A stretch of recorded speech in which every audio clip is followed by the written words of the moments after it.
Casey's is a premier garden center and gift shop located in Lawrenceburg, Indiana. Casey's offers a wide selection of plants, landscaping materials, home and garden decor, and gifts for every occasion. Casey's is committed to providing exceptional service, a unique shopping experience, and value to every customer. Stop in and see what makes Casey's so unique. Located at 21481 State Line Road, Lawrenceburg, Indiana, or call 812-537-3800. Let Casey's help you add beauty to your home. Welcome to Strong Dads. Man, Kyle, you got all kinds of garbage on my floor. What are you doing? I do. You guys can't exactly see it. We're going to bring it to the camera. We'll show it. I have all my fire gear here with us today. Yeah. We changed our whole setting up. We got the fire gear We're down here at the bar. We're all good. I like it. This is good. It's good. Hey, we're coming today through Strong Dads. We had some conversation. And Kyle's a firefighter, as you know, and we're in the month of September and talking about 9/11, the 20-year anniversary. Yeah. And the conversation kind of went after that about the whole idea of the equipment and the call to protect. Yep. And how the firefighters, this has kind of been their month to really celebrate and really memorialize what happened 20 years ago. Yeah. And so as Kyle and I were talking, he's talking about all this different equipment. And I'm like, I just carried one piece of it down today. And I'm like, I don't know that I could do this. and I think part of what really even got me thinking was, I know they do a competition where the Twin Towers is like 110 stories or something. And they do a competition with firefighters who are fully equipped with all their protective gear, and basically to see, one, whether they can climb 110, up there, but then how fast. And after I'm picking all this stuff, how much does all this weigh? Man, I've heard. Maybe one day I should actually weigh this. I don't. I've heard. We'll just say 60 pounds. We'll go 60 pounds is probably a pretty standard, because there's different variants. So for my pack that I carry, and we'll show here in a second, my pack is going to be different than a different fire department. They're going to carry a different kind of pack. Okay. So the gear itself is going to vary a little bit. Mostly the variance is going to come in the actual SCBA. The actual gear is a pretty standard set. There's multiple layers that come into it, but as we're talking with the 110 flights that the competition that they do now in remembrance and an appreciation for what those guys did on that day. The crazy thing is that a lot of people, they forget that 110 flights of stairs that they had to climb that day, that was just to get to the job site, right? To the work, yeah. And then the work actually started, and to think about those guys carrying all this gear, going 110 flights or 85 flights, however many flights they had to climb, and then they had to go to work. Then they had to, work on actually rescuing people and getting, extinguishing the fire. And then obviously we know everything that happened that day and the tragedy that happened with the buildings falling. But it's just crazy to think that those guys took on that challenge, knowing that, every day I go to work, there is a potential that, it could be my last day, right? And those guys, no different. They knew going into those buildings that the potential was the catastrophic, potential was there. Yeah.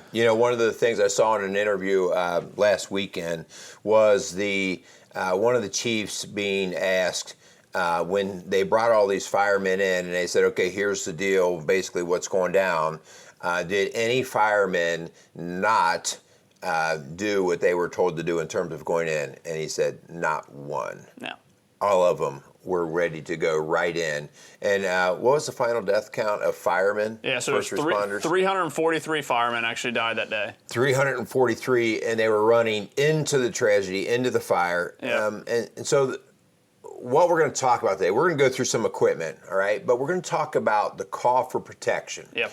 As strong dads, we have become so soft in our culture about the idea of other things, whether it's security cameras or we'll hire a bodyguard or someone else will protect us, that we've become so soft and passive that we don't even, many of us men do not know what it would be to run into the flames, to actually be the guy who steps up. And part of our show here is to not say start running into the flames. Right. It is to prepare. Yeah. Prepare yourself with the right equipment, with the right training, on all different types of fronts that we're going to be talking about today, that we are called to protect our family and our wives and our community in. So, Kyle, let's get started on some of this equipment. All right, like I'd pick it up, but it's too heavy. So you pick it up. Let's start with look at this nasty, dirty thing. This is my fire helmet. This one I got when I first got hired with the city of Dayton. So I got hired in 2014. I probably shouldn't put this on. It mess up my hair. That's all right. Your hair looks. You got a little head. How did you even see anything out of here? This is insane. So and it still smells like smoke. It's gonna smell. So one of the really cool things about all of our helmets is, and a lot of people don't know this, on the back of all of our helmets we have our accountability tags. Okay. So our accountability tags are every morning when I come into work, I take my accountability tags and I put them on our accountability board. That our my fire officer he has there. So when we talk about that protection. Yes, my gear protects me inside of a fire, but my accountability, knowing where I'm at inside that fire, is signified by these little tags. They have my name on it. They get attached to my apparatus. You throwing my stuff all over. That's all right. It's not important. So it's a piece of Velcro. It's got my name and my rank on it. And what I have, like I said, I put that on my accountability board every morning. And then my captain, when we get a fire that later on that day, he'll take that accountability board and he gives it to an accountability officer. So that person on scene, their sole job on a fire scene is to keep accountable of everyone inside of that fire. Wow. So as much as this helmet obviously protects me from falling objects, my accountability tags are very, very important. It's something we do every single day. I know one of our first shows we did on the idea of protection, we talked about my fire gear. Right. And one thing that I talked about is every morning when I come into work, I get my gear set up exactly how I need it to be set up to make sure when that call comes in for a fire, I'm ready to go. And one of those really important things is my accountability tags. This one actually, I'm assuming from heat is melted, is melted. And it's curved. It makes a little just from being, so that's on the base of your helmet, and you're out in the fire, and it's gotten so hot that it actually started. That's nice. That's why your brain's messed up. So before you make any comments, this helmet has actually been condemned. So I no longer wear this helmet anymore. It's seen too much heat. So we also have our training center. They go through and they make sure our gear is in proper working order. Yeah. So this helmet is no longer in service. So this is now my training helmet. So whenever we go to trainings, I throw on this one. So before anybody puts comments. Yeah, I know. I like that. No. So Yeah. So that's the first thing is my helmet. The next thing I always make sure is my jacket. So all of our fire gear, we have 3 layers to it. So we have our outer layer. Then on inside of that, then we have our thermal liner and our moisture barrier. So obviously with moisture inside, you get steam burn. So inside of a fire, the moisture actually can cause you to have steam burn. So moisture is not a good thing inside your fire.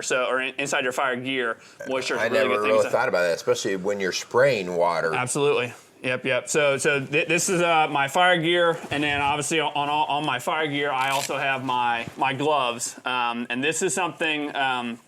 The guys at my firehouse, we try and do. A lot of people, when they before they go into the fire, you'll see firemen trying, because again, your heart's racing. You want to get in there, right? Especially if someone needs your help right now. So a lot of times we'll have people sitting outside trying to put their gloves on, and it's typically the last thing that goes on, just because you getting everything else on. So I have practiced putting my gear on with my gloves on so many times that I'm very proficient, because your dexterity in these gloves is awful. It is awful. Yeah. So I have practiced coming off of the truck with my gloves on, because it is one of the last things that typically guys put on, and they struggle with it.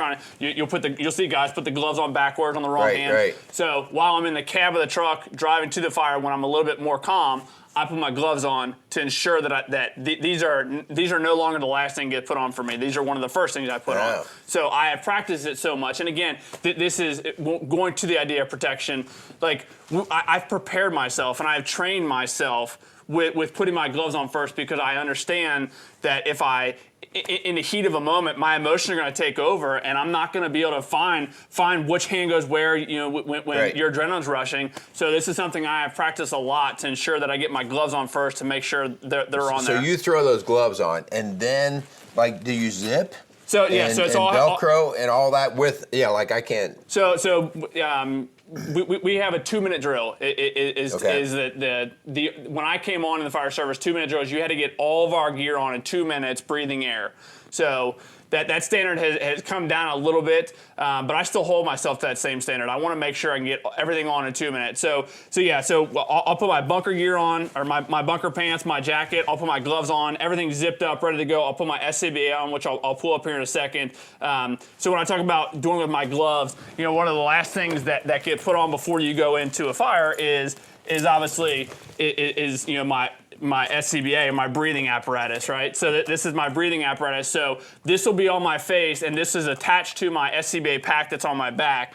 With my gloves on, I can do this. If I close my eyes, I can do it, and it's a quick turn, and that's when I get my air. That's when air comes in. So I've trained myself to do that with my gloves on, which there's not a lot of guys that are doing that. I'm not trying to pat myself on the back, but I understand for myself, I have to be able to do that because I've put my gloves on the wrong way before, right? And then you look like a dummy, right? So I have practiced it so much that's really important to me. Yeah, yeah. So my obviously my bunker pants are sitting here, but so the next thing is my SCBA pack. So this is again where the majority of the weight's going to come. Yeah, that thing alone is probably, I'm going to guess, 25 to 30 pounds. Yeah. So big misconception. This is not oxygen. This is compressed air. Yeah, I know. He called me out on it. I'm like, I'll carry your oxygen down. He's like, bro, firefighters don't carry oxygen.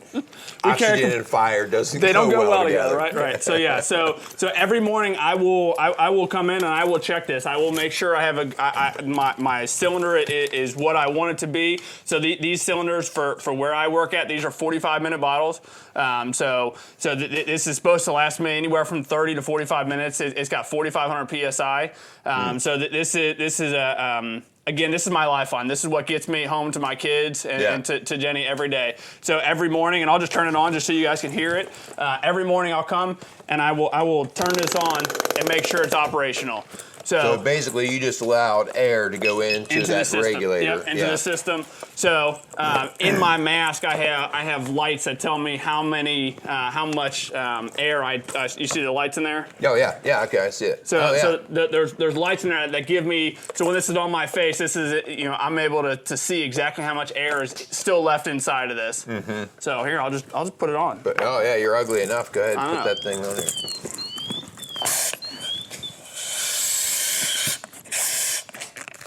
So this is my system that I have to. What you heard, it went into what's called pre-alert mode. So if I stand still for 20 seconds, this is going to start to beep. If I stay still for 30 seconds, that's when it's going to go to full alarm mode. That's when you're going to hear. So that's for other people to hear. Like Correct. You're down. Wow. So okay.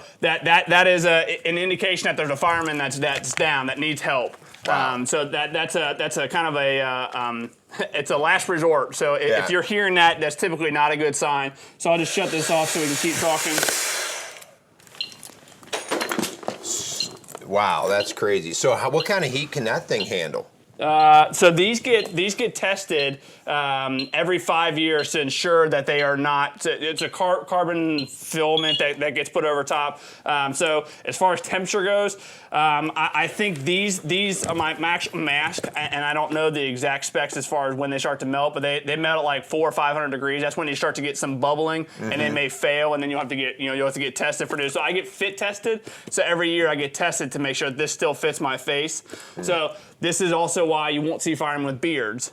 So firemen are not supposed to have beards because when we go put this on, the hair on your chin will actually won't give you that proper seal that you're going to want with that. Plus, I would imagine, you don't even see firemen with long hair because it singes really easily. Yep, typically not. So so that's my SCBA pack that I wear. So then obviously we have my. Hang on, I'm trying to wear them.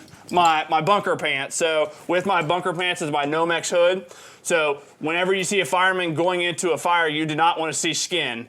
So Right. we try and keep all skin covered. So this Nomex hood is probably one of the newest parts of the fire gear. So back in the old day, guys knew they got in too deep when their ears started getting a little hot. So now we wear our Nomex hood, which covers all that. That gets wrapped around our face mask that goes on. So that kind of seals up everything. That's supposed to seal up our entire face. Yeah. So then we have our bunker pants. Again, the exact same 3 layers that are on my jacket are also on my pants, and then obviously I have my boots that go, they're leather boots, steel toe.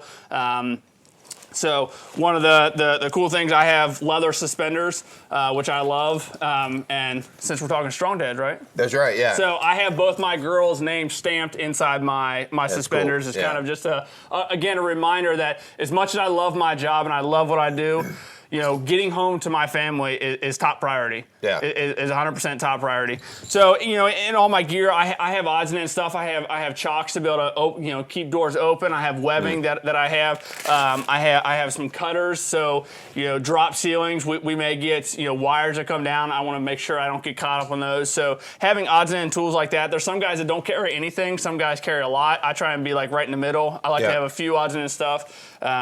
So yeah, that's kind of a breakdown on my fire gear. So how long, the boots, they look pretty new. I mean, they're a little dirty, but they look new. So, you go through boots every year or what? Well, so again, because of where I work and the amount of work that we actually get with structural firefighting, we do every year or every quarter we do quarterly gear checks to make sure our gear is again in working, operating the way it's supposed to. So all of our gear after 10 years is not supposed to be in service anymore. So after 10 years, you're supposed to get a whole new set. Where I work, I'm very fortunate. We have 2 sets of gears. So when I go into a fire, I come out, I wash my one set, I have another set of gear to put on. Okay. So because again, when it comes to protection, if I have dirty gear that has been saturated with carcinogen and stuff, the protection that I'm going to get is not going to be as good as it's supposed to be. So after every fire, we're supposed to wash our gear. We're supposed to put our new set of gear on to ensure that this stuff gets proper time to dry. Again, all going into that idea of protection. Yeah. Man, this is crazy stuff. So not only do you have all the equipment, but then you have to learn to use the equipment, right? So you talked about the drills and the practices and all of that. I can imagine, the first time you ever strapped all this on, it probably took you about an hour and a half, right? And now you do it in 2 minutes. Yeah. Well, just little things like putting both feet in your boot at a time. Most people put one leg through the stuff like that. It takes a second to get used to that.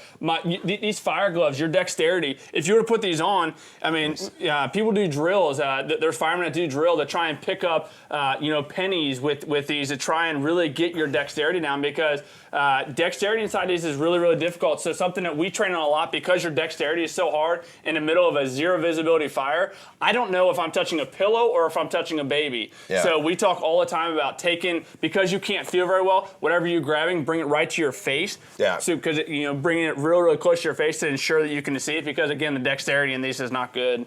So the one thing I'm thinking about with all of this as well, if it was 30 degrees outside, it'd be like, okay, now I'm at least dressed for it. Yeah, right. I just look at the summer we had when you've got 94, 95 degree days, and you're putting on the heaviest of winter clothing that you would ever have, and then going into a fire. So what about you overheating?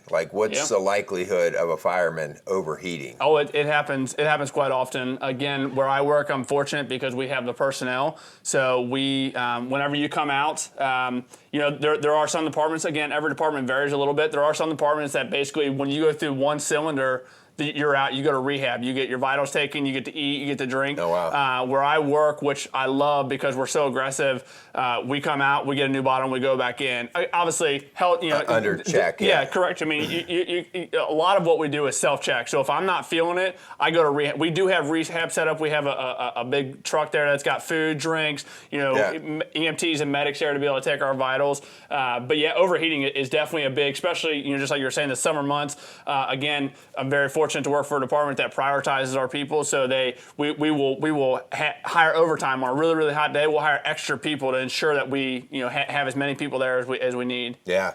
So one last thing that hits me. So in the summer, you're sweating so much, and you talked about water is an enemy inside of the jacket. So what do you do with sweat and all of a sudden the steam and the burn that you can get? So your sweat could actually be really detrimental. It absolutely can. Which again is why having a second set of gear is really important, because where I work, we do have a potential to have 2-3 fires in a day. So when I come home, even if my gear is not necessarily dirty per se, to the visual aspect of it, I could have my gear could be soaking wet inside, and that's not, we don't obviously want that, because again, that's where that steam burn really comes in. So the sweat inside your gear, on top of it being very difficult to put your stuff back on, because again, if you were to envision the heaviest of winter coat and you're sweating and then you take that off and go try to put it back on, it's going to be very, very difficult. Yeah, so your underclothing, you're probably, I could see myself going through 5 shirts a day with no problem, because I sweat so much. Absolutely, and guys do. We have guys that, and we wear our station gear under that. I typically just wear my uniform pants and shirt. A lot of guys wear shorts in the summertime. I typically don't wear shorts just for comfort. I like the pants. Yeah. So and then getting all this on top of all that, definitely sweats and moisture inside that is definitely a known problem. Yeah. Crazy. Well, hey, hopefully this was just kind of interesting to you. It definitely is to me. I like gear and equipment and stuff like that. But we're going to transition now. Yeah. All right. Because the first thing I want to transition into is the protective mindset. All right. All of the gear is great, but the gear did not come first. The mindset came first. The mindset to protect. Like, why do we need to protect? Like, why does a guy feel the need to run into a fire? That's just stupid. That doesn't make sense, right? So let's talk a little bit about protecting our family, and let's talk about the mindset. So I do want to transition a little bit. You have a mindset of protection.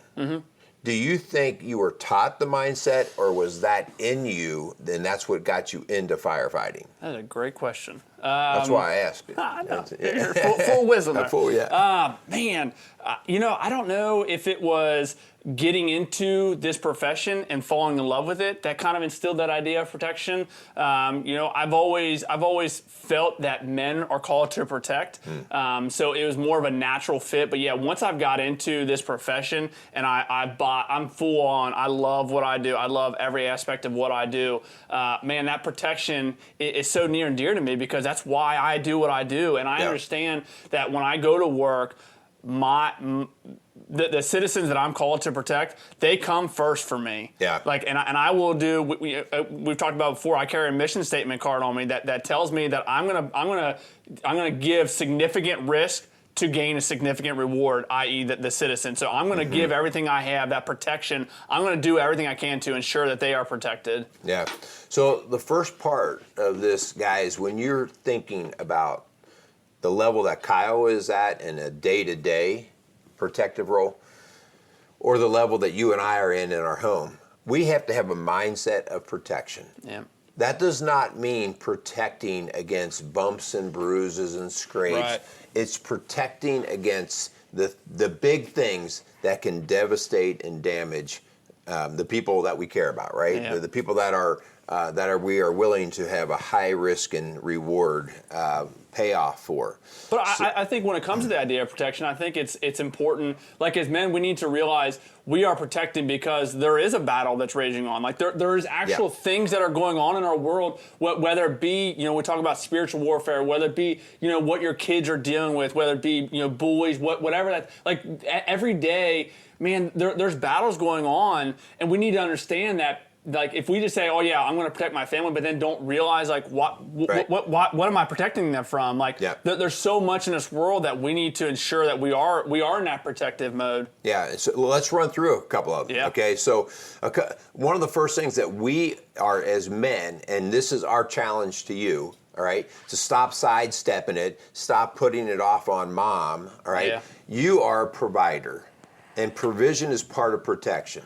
And so first and foremost, it should be in your mindset that you're going to be able to buy the gear, okay? Yeah. In other words, the house, the cars, the insurance policies. In other words, this is not somebody else's problem.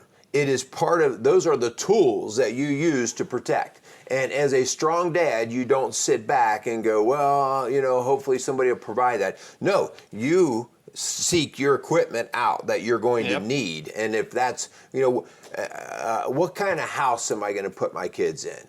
What's the safety level of that house going to be? What comfort level is going to be provided for? That's my job as a dad. My wife can contribute to that, but I've got to lead the charge on that and make that important. So that is one area, first and foremost, that us guys need to own. Yeah, and more, yes, providing that. Man, I would say the maintenance is just as important, if not more, because if I were to have my fire gear and then just put it on and go into the fire and never maintain it and never ensure that it is in proper working order, it's not going to do me any good. Right. It's not going to protect me. It's not going to be there when we always talk about take care of the things that are going to take care of you. Yeah. Man, my gear is at the forefront of that. I want to ensure, if I were just to get this set and then never go over it, never wash it, never ensure that it is in proper working order, I'm going to be, it's going to hurt me in the long run. Yeah, and so I will call that out in the sense of, you and I are pretty handy in mechanical.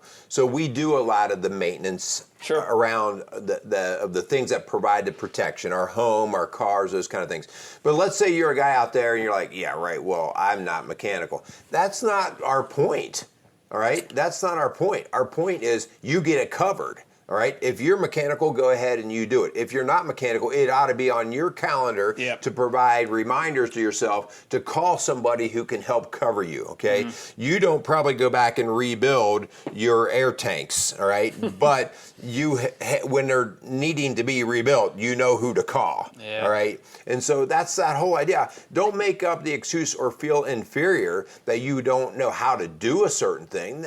No, now you're just being a victim. Instead, jump in and go, okay, yeah, it's my deal. I need to cover it. All right. So car repair, house repair, the furnace, the air conditioner, all those things. That should be on your deal to take care of as a strong dad and not leaving it to your wife. All right. Yep. You're doing it for her benefit, for her protection. I like it. So, as we keep talking about, things that we need to instill and need to prioritize what we protect, man, I would say your marriage has to be something that you're willing to protect at all costs.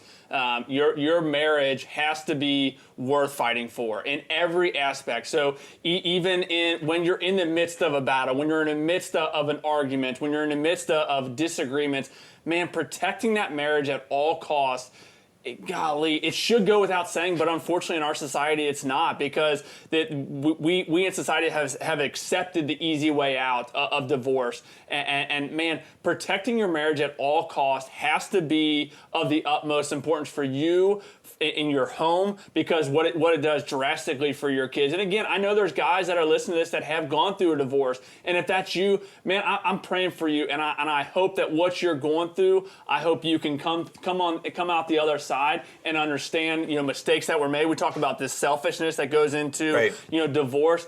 Man, prioritize your marriage at all costs. Kyle, you are so spot on. So hear what he's talking about here.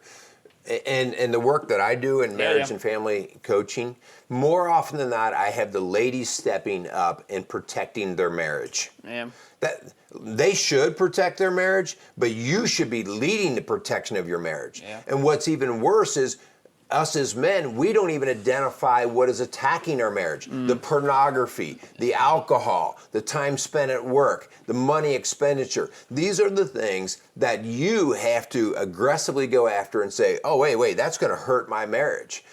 Rather than putting it off on somebody else, you are the protector.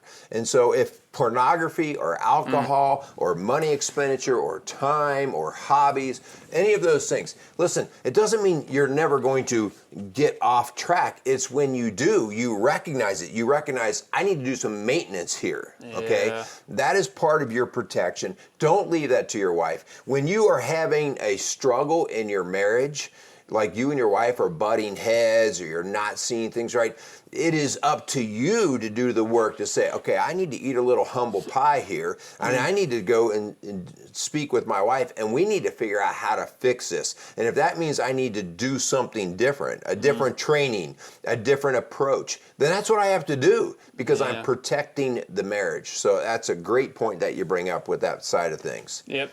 So I mean, when it comes to the idea of protection, man, I would say protecting our faith has got to be a priority. Ensuring that your faith inside your home is evident to your kids, is evident to your wife, and I'll be the first to admit this is something that we talk a lot at work.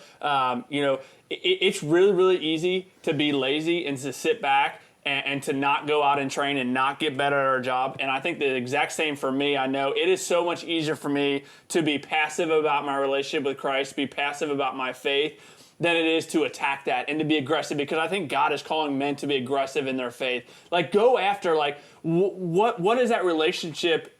How is that relationship with Christ portrayed to your wife? How is it portrayed to your kids? Because I know for me, sometimes I don't think that my wife sees my relationship with Christ as a top priority like I want it to. Right. And so part of that is just because of, again, just similar to when I'm at work, the idea of just, I'm just going to sit here and watch a movie instead of going out and training. And man, I at my firehouse, we call each other out on that. Like, hey, bro, we got to get outside. We got to work on this. And the same can be said about, you and I holding each other accountable, holding your friends accountable, holding the guys in your life accountable. Man, go out there and be aggressive in your faith. Right, man, that's so important, that whole idea. Well, why our faith, right? Why do I need our faith? Your faith is your ultimate chief. Okay, so in your firehouse, even though you may not agree or understand or like the guy who's calling the orders, sure, you learn to follow the orders because it helps the big group. Yep. All right, and if there's nothing worse than a renegade, a lone wolf, that's how guys get killed. Yeah. When we are a renegade in life, meaning I will be my own God, I will determine my own rules based on my own opinion and experiences, I will hurt myself and my family. And so that's why the idea of I'm going to go to the chief, the king, the Lord. I'm going to go because that's where all of the cascading of how I'm going to live, how it comes down. Okay, so that's why I need my common faith, and I want my wife to understand that. I want her to understand so that we are on the same page. We're both going to the same leader. Yeah. So faith is huge. How about this? I mean, we could go on and talk about protection things all day. Yeah. How about protecting our kids? All right. What are you protecting your kids from? Now they're back in school. They are. Right? Do you go to school every day and beat up the little boys who try to pick on your girls? As much as I would want. Jenny and I talk about this a lot. Man, along with God, because I truly do believe God is going to be truly the one that's going to protect my girls' hearts. But man, I want to protect my girls' hearts and my girls' reputation. Those are two things that I hold so true, because man, when my girls do start dating, and when my girls, are under peer pressure, and they're going to get to an age when that peer pressure of, hey, let's go try this, hey, let's do this, that's going to happen. Man, I want my girl's reputation to be at the forefront of whoever that person is that is pressuring them to do stuff, whether that is a boy, whether that is another friend. Man, I want their reputation, because that reputation will stay with you forever. Right. And again, some people may say the reputation is more of an earthly thing. Like, yes, I would love my girls. I want my girls to be God-fearing women that are going after the Lord, that want to use Jenny and I's marriage as an example of what they want. Absolutely, I for sure 100% want that. But my girl's reputation and my girl's heart, I want to protect at all costs. Yeah. So how do I help them to do that? One, I teach them self-defense. Right? I teach them self-defense. Self-defense comes in all different forms. Literally physical self-defense. Yeah. So with my older boys, especially, well, all of my boys. Your older boys could probably they might be able to handle me a little bit. Right? That would be a short battle. But that whole idea of teaching them for the boys, teach them how to wrestle, teaching them how to engage, teach them how to take a punch, teach them how to punch, okay? That's the physical side. How about with the girls? Same thing, all right? Teaching them how to use their words right, teaching them how to defend themselves, all right? That's the physical side. But there's a greater side.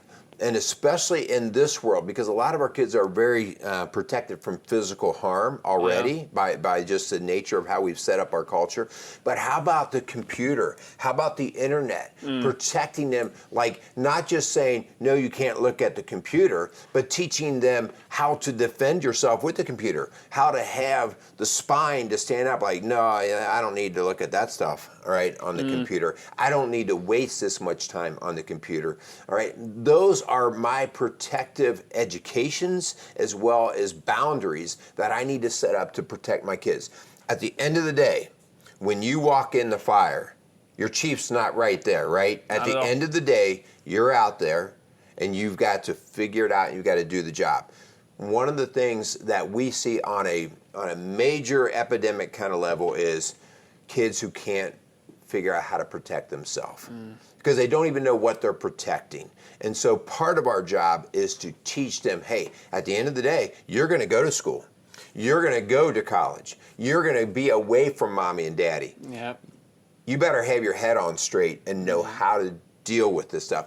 And this is a dad job. Yep. Moms help and they can be really part of this, but the idea that I stress to my kids, you're going to be a survivor. You're going to be a survivor, and I'm going to help you learn how to survive.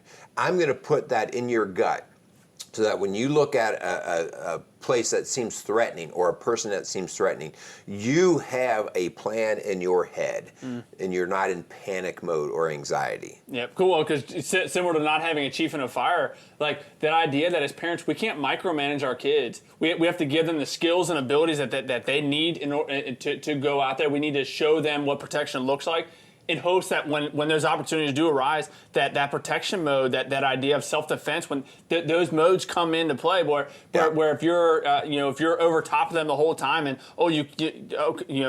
whatever the situation, when it comes to internet, when it comes to peer pressure, like if you're always there, as much as I would love to go to school and let little Johnny give him one of those, right? When he's talking to Ava that way, like I also have to give her the skills. I can't just always be there with her, because our kids are gonna be away from us from time, so we have to give them those skills. We can't micromanage that. Right, and so as we kind of close things out, that's really leads us into the practice, the daily practice. As we talked about from the beginning, if Kyle had all this equipment, it was laid out to him day one of the fire department, and said, hey, look at your cool equipment, and this can help you in this, and this does that, and they give you all of the ins and outs, and you let it sit there, it would be meaningless to you.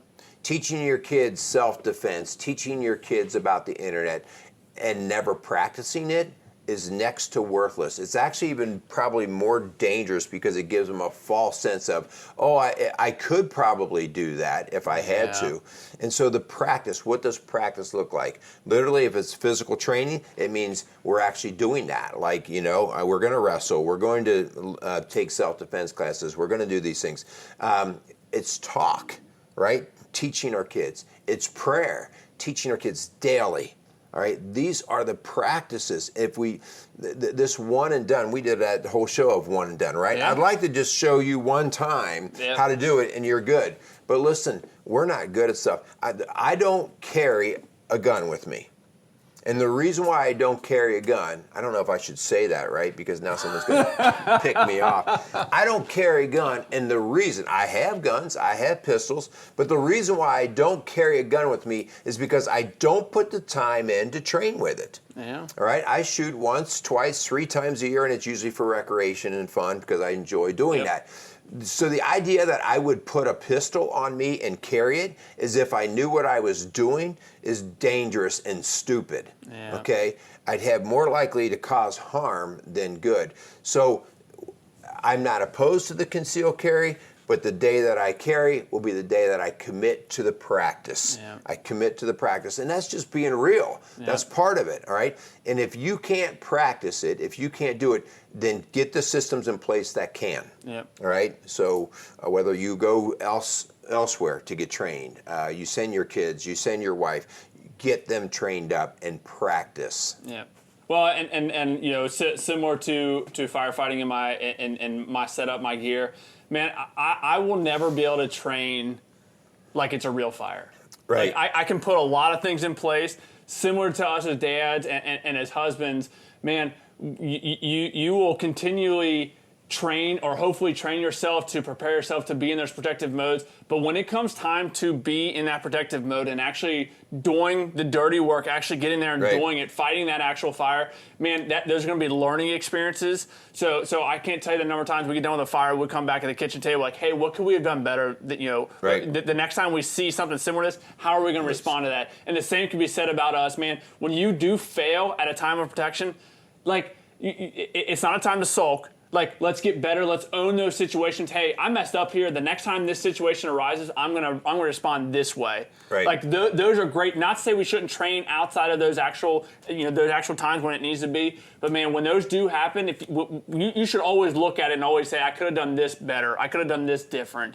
And so maybe that's our homework for this week. Man, go look at different situations when those protective modes should have came out and maybe you didn't step up the right way, right? Or like what are those situations? Like, let's start training ourselves. Let's start getting in a mode to be ready for those opportunities when they do arise, because they're going to be there. We've talked before on this show. We've read verses about how the devil is prowling around. He's roaring lion. He's going to devour, similar to a fire. A fire doesn't care that I have all this fancy gear on. The fire doesn't care that I put hours and hours and hours of training. That fire wants to do one thing. It wants to destroy me. And the exact same thing can be said about the devil. That's all he wants to do is destroy you. So if we're not on our game, man, like we're already behind the 8 ball. Yeah. So we're going to wrap things up. The whole idea here is you have to have the mindset of protector, right? And the gear, the resources, the training, the practice, that is on you. You are a man. Let's act like a man. This is your place.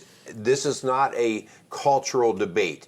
You were designed to be the guy who goes into the storm, the guy who goes to the front lines, the guy who steps in front of the idiot who's trying to pick on your family. You are designed that way. You are given the body to do it and the mind to do it. All right? Do not let that be just pulled away from you and then you relinquish it to somebody else, your wife, some organization. It is yours. Own it. All right? Yep. Let's say thanks to our sponsors. Yeah, we definitely should. So we want to thank Casey's Outdoor Solutions and the Kramer's Beer House for coming alongside Strong Dads and continuing to just believe in us and our messaging. Do us a favor. Share these shows. Give us 5-star ratings. Share these shows. Click on our shows and then send those shows out to other guys. Maybe this show is not the one that hit your button, but a guy right now who his family's under attack. Yeah. If you know a guy who's under attack, he needs to hear this message. Don't let it sit there. Pass on the word. This is part of us training each other. All right. Kyle makes me better because he comes in and he looks at where I'm falling weak and he goes, hey, what are you doing with that? Yeah. And then I have to make up some silly excuse as to why I'm not, and he calls me out, right? And I have to do the same thing for him. I'm not offended by that. That is us challenging each other. So share our shows, have the conversation, hold each other accountable. Yep, love it. Reach out to Rock Solid Families. Merle and Linda would love to come alongside you guys, help you out if you're struggling in your marriage, if you're struggling in your relationship with Christ. Like, man, whatever you're dealing with, reach out. Don't be afraid to ask for that wisdom and that help, because I know Merle and Linda would love to talk to you guys about that. Really appreciate you guys. Continue to share our shows. Thanks for letting me share my gear. And, it's cool stuff, man. Yeah, I love it. Go out there and be some strong dads. But it still smells, man. Like, it smells why bad. did you not clean it? I just got off this morning. All right. That's good stuff.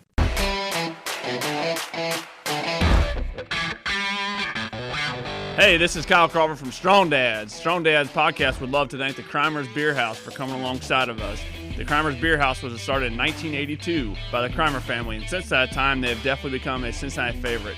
So if you're looking for an incredible meal in an incredible setting, definitely go down to Route 128 and check out the Kramer's Beer House.